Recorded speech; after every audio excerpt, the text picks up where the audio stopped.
Hey guys, I hope that you guys are doing amazing wherever you are in the world. My name is Boom Shikha and I welcome you to my channel, to all of my videos that I speak about, mostly about INFJ stuff. I have some other topics that I'm interested in, but I'm kind of obsessed with this topic right now. As you guys know, probably if you're an INFJ, that we have some kind of obsessive personalities. And in this video, I want to speak to you guys about how INFJs have this tendency to be overthinkers. And if you're an INFJ yourself, you're probably thinking that's a little bit of an understatement. I think we spend most of our time thinking, but not just thinking, overthinking, and thinking about the same thing over and over and over and over again. Playing out scenarios, playing out daydreams, playing out conversations that haven't happened yet and will probably never happen, playing out scenarios in our head that are probably 95% of the time never going to come to fruition. Thinking about things that, planning out our days, or planning out our weeks, or planning out years, or planning out our death, random shit like that. So we're always thinking about stuff. Our head is filled with thoughts all the time. And a lot of times, you guys probably have a hard time going to sleep or falling asleep and staying asleep. I know a lot of you message me saying that you wake up at 3 a.m. in the morning, 4 a.m. in the morning, 5 a.m. in the morning because your mind suddenly switched on and boom, you're like back into the normal grind, which is thinking. Now, of course, a lot of you guys are probably thinking that it can come across both as a blessing and a curse, and I wanted to speak to both of those issues in this video. Now, for me, I think of a lot of it as a blessing.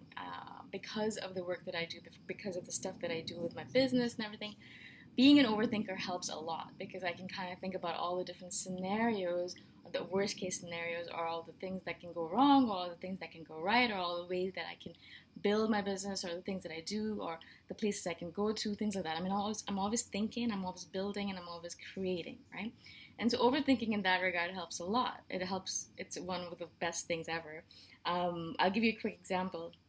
One of my friends or one of my colleagues recently went for a trip to Malaysia because he had to get a visa, and he is not an INFJ, or he's not an overthinker in general. Very, very easygoing guy, which is great.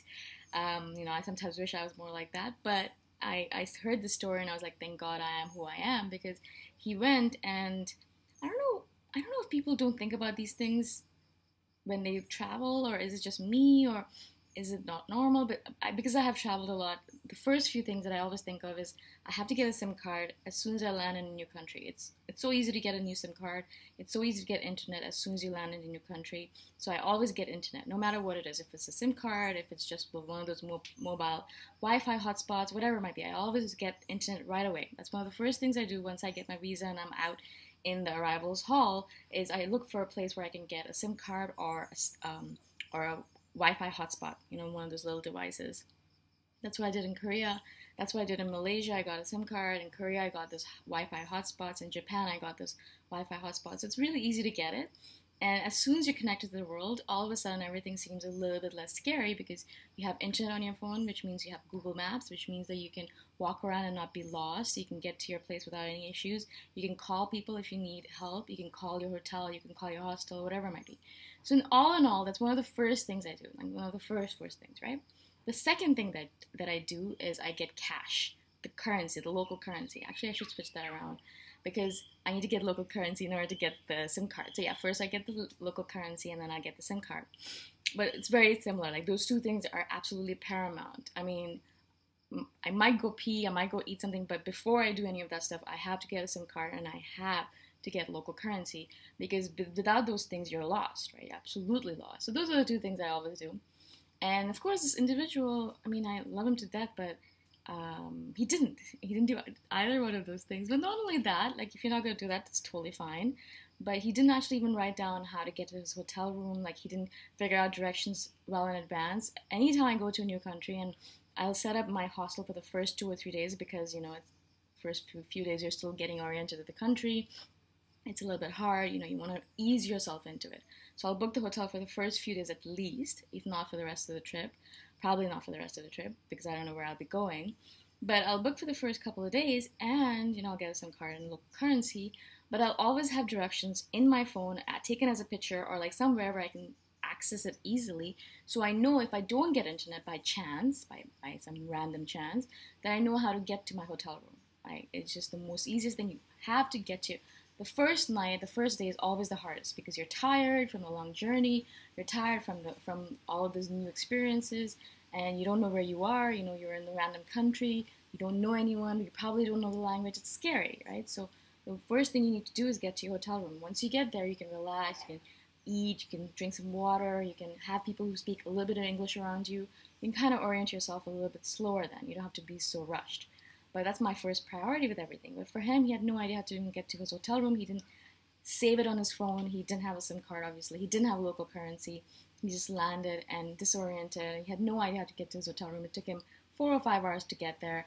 Hated the entire trip because he was so disoriented and because he had no idea what he was doing really but he has traveled before, which really surprises me actually. So, but he's not an overthinker. I think that's what it is. I am an overthinker. So when I first even plan my trip out, I'm always thinking, okay, how is it going to go? What time am I going to land? Is it going to be the good time for me to grab a taxi, or do I need to get a bus, or do I need to get a train, or do I need to get this? How am I going to get to my hostel? What are the directions? Can I call them if I'm late? I have to have their phone number. Obviously, get the SIM card, local currency, grab the best possible route to get to the hostel. Is it a taxi? Is it a bus? Is it whatever? I'll already have that planned. You know, I'll know exactly how to get to my hostel.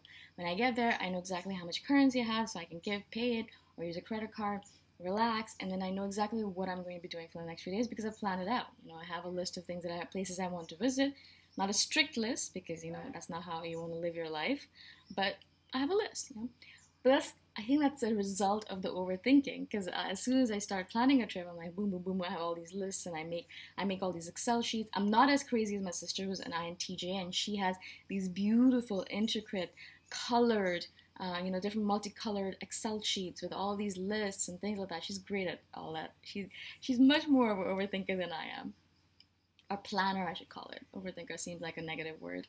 So we are planners. You know, we think about everything, we plan things out, and I think of it as an absolute positive trait of ours. Of course, sometimes if it's overused and if you're not doing it properly, then it does get to be a curse instead of a blessing, where, you know, you get up in the middle of the night thinking about things, or you are not able to fall asleep because you're thinking about things like that, right? And a couple of tips for you guys if you are doing that is always keep a notepad right next to your bed. That's one of the ways I sleep really well. I sleep 8 and 9 hours every night, and I usually don't get up in the middle of the night unless I have to go pee, because I have a notepad by my bed and I always write stuff down. As soon as I wake up because of a thought, I'm like, oh my god, I didn't think about that.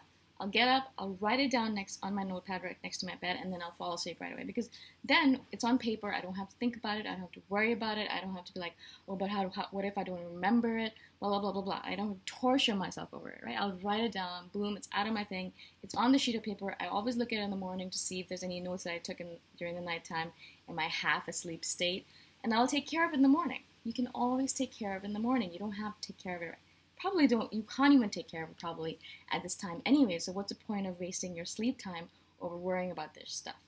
So that's one of the main ways I take care of it. Also, I write everything down. I don't rely on my memory at all. I mean, I have a very good memory and I can rely on it, but why? Why torture yourself like this? You know, there's other things I want to spend my brain power on, so I write everything down. Everything. Anytime I have a thought, I'll email it to myself, and I have a folder for all these random thoughts. So I'll just put it in that folder. So whenever I get an INFJ video thought, I'm like, oh, that would be a great idea for an INFJ video. And instead of worrying about it or thinking about it, I'll just email it to myself. I have my phone, I'll email it to myself, and I'll put it in my folder, right? And so it's there. I don't have to think about it, I don't have to worry about it. And the next time I'm looking to do videos, I'm like, okay, let me look through my list of ideas, and I'll just choose an idea and I'll do a video. Easy peasy. Same thing with any thought that comes up in the middle of the night. I'll always write it down. But also, before I go to sleep, I have all of these things all of a sudden that I want to do. I'm like, I want to start this business, I want to do this, I want to meet this person, blah, blah, blah. I'll write all of it down. As soon as I write it down, all of a sudden there's a sigh of relief inside of me where I'm like, okay, I've written it out, I will take care of it tomorrow, I don't have to worry about it right now, there's no way I can call that person right now anyways, there's no way I can start that thing right now anyways, why worry about it? So that's one of the main ways as an INFJ I'm able to kind of use this overthinking, planning trait in a positive way rather than a negative way. Because in a negative way, it becomes like a shackle. It actually binds you down and makes you feel like you're not going to get anything done, and also you feel tired all the time. I know when I was younger and I did not use this technique, I would be exhausted all the time because I didn't sleep properly. I'd wake up in the middle of the night thinking about things that I should have done or could have done or should do, blah blah blah. And instead of writing it down and going back to sleep, I would try to do that thing right there and then. Now, obviously, that's not a good way to live your life, because sleep, as I've told you guys, is one of the most important things that you can do with your day. It has no side effects. It's one of the most important things for your brain structure, for your body, for your immune system. There's a billion reasons why we sleep. I mean, we don't know exactly why we sleep, but there's a billion positive side effects of sleep, and we really, really should be taking advantage of it. And especially as an INFJ, I know you guys probably don't sleep well, and insomnia is probably one of your best friends, and so you are worst enemies. And so it's really important that you guys do as much as possible in order to ensure that you guys get a good night's sleep. And overthinking, or stopping your overthinking, is one of the most important things you probably can do. I know sometimes when I'm falling asleep or trying to fall asleep, my mind will not stop talking to me. It's just like, can you just shut up? But it won't, right? And so I do a sleep meditation right before I go to sleep, so that it kind of calms me down, it brings me back into my body. Because what we're doing when we're overthinking is that we're staying here in this zone here, thinking. We forget that we have this body, because if we were really connected to our bodies, we would be like, oh, I'm so tired, I need to go to sleep. But we're not. We're disconnected, absolutely disconnected. All we're doing is spending time here. We don't know what's going on here. We don't realize that, we're hungry, or we're sleepy, or we're tired, or whatever it might be. We're so disconnected from that because of the mind-body connection. For an INFJ, is very, very, very tumultuous. It's like up and down. It's really, really, really fragile connection. We need to build it, obviously, but if you don't have it already, then that's probably the issue why you're able to think and not sleep, and then the rest of your week goes like shitty because you haven't been sleeping properly, right? So important to get proper sleep. It's one of the most important things you can do with your day. And so really, really be careful with this overthinking thing. Of course, don't hate yourself for it. Actually, it's one of our traits that I think is a positive trait, as I said. Because of this positive trait, I'm able to do all the different things that I do because I plan out my day. I overthink and I plan my day out. And I think, oh, what could go wrong? And then I plan for that eventuality. That means that I plan for the fact that perhaps I might not get a SIM card at the airport, Or I plan for the fact that perhaps I won't have time to do this video today, then what am I going to do? Or I plan for the fact that maybe I'll get up late or I'll get up early. What will I do for that? How am I going to fill my time in the morning before I go to work? So all these things, all these random things going on in our head, random questions that pop up. And we're like, oh, what about that? What about this? What about this? How am I going to do this? Even right now, I'm doing a bit of packing, and instead of packing, I'm thinking about it. The worst thing ever, because instead of actually being like, okay, I'm going to sit down and I'm going to pack, I'm going to pack. No, I have to think about it for like 2 or 3 days before I actually start the process of packing.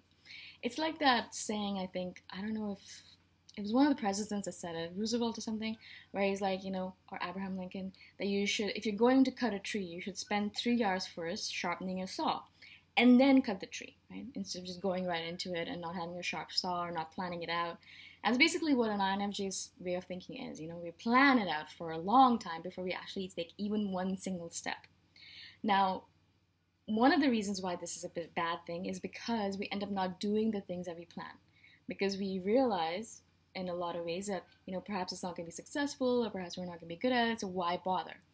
Now, this is a bad thing because if you want to be an entrepreneur, or if you want to take a risk, or if you want to try something new, as an INFJ, you probably have 1,000 scenarios in here already that how it could go wrong or how it would not work out. 50% of businesses fail, or this or that. We have all these things in our head already that's going to tell us that our business is going to fail. So why would you bother? Why are you wasting your time, right? Of course, you have to try because those scenarios that you make up in your head 98% of the time, 95 to 98% of the time, will never come true. I mean, it's such a weird thing because I actually look back on my life and I do a lot of journaling, why is that a hard word for me? And looking back in hindsight and checking out my life and seeing what worked, what didn't work. And I see that all the time, over and over again, playing out in my life, that I tried something, or, I'll think of something that like, oh, this is never going to work, blah, blah, blah, blah, blah, worst case scenario. And it never comes across that way. It never happens that way. It never happens that way. I'll give you a quick example. I was thinking to myself, that I have to visit my family because my mom's not feeling well, and I'm trying to plan it out, and I was like, oh my god, it's going to be the worst thing. I'm never going to be able to get back home in time, la la la la, this is going to happen, that's going to happen, blah blah blah. So in my head, all of these worst case scenarios. When I actually started planning it, boom, it was as easy as pie. This happened, everything fell into place, and I'm going back home to visit my family. And so it's so funny because most of the time, and this is just one example of 1,000 that I could give you, where I've kind of in my head built up the scenario where everything's going to fall apart, and it actually doesn't. Everything works out perfectly, everything falls into place, and everything works out the way it's supposed to, right? So that I can do the work that I need to do. And so that's why it's actually not a good thing for an INFJ to be the way they are, to be overthinkers, because instead of actually taking the risk and going for whatever goal that we want, they'll overthink it and they'll be like, oh, it's never going to happen anyway, so why bother? I don't want you guys to be like that, okay? So I want you guys to try it. Don't overthink it. Just try and see, do a little bit with it and see if it works out. And you'll notice the minute you take that first step, everything kind of just falls into place and everything just moves forward for you. It's been the case for me every single time I've taken on something new. All right. Again, I hope that you guys understood what I was trying to get across. I feel like some of the videos I'm doing are so long. I don't know why. I guess I like to talk more now. Anyways, I hope that you found it useful. And if you guys have any questions at all, please let me know anytime in the comments below, or you can message me directly. All my contact information is in the description below. Okay. Again, thank you for being on my channel. I shall see you guys in the next video. Bye for now.